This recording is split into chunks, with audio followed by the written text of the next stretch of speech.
ఒక పండుగ సమయంలో జరిగిన చిన్న ఘటన ఎలా మన హిందూ సోదరుల ప్రాణాలను తీసే స్థాయికి చేరుతుంది?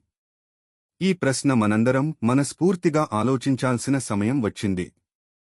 మనము గర్వంగా హిందువులమని చెబుతాము.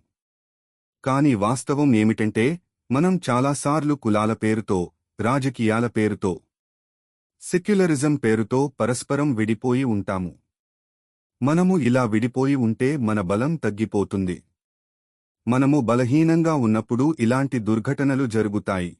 మన సొంత సోదరులు ప్రాణాలు కోల్పోతారు. ఇది నిశ్శబ్దంగా ఉండే సమయం కాదు. ఇది విభజనలో ఉండే సమయం కాదు. ఇప్పుడు మేల్కొనే సమయం. ఐక్యంగా నిలబడే సమయం. మన సోదరుల కోసం మనం ఒక్కటిగా నిలబడే సమయం. కులాలు, రాజకీయ భేదాలు అన్నింటినీ పక్కన పెట్టి మనము ఒకటిగా నిలబడాలి. ఐక్యతే మన బలం. ఐక్యతతోనే ఇలాంటి దుర్ఘటనలను నివారించగలం. మేలుకోండి. ఐక్యంగా నిలబడండి. మన కోసం మనమే నిలబడుదాం.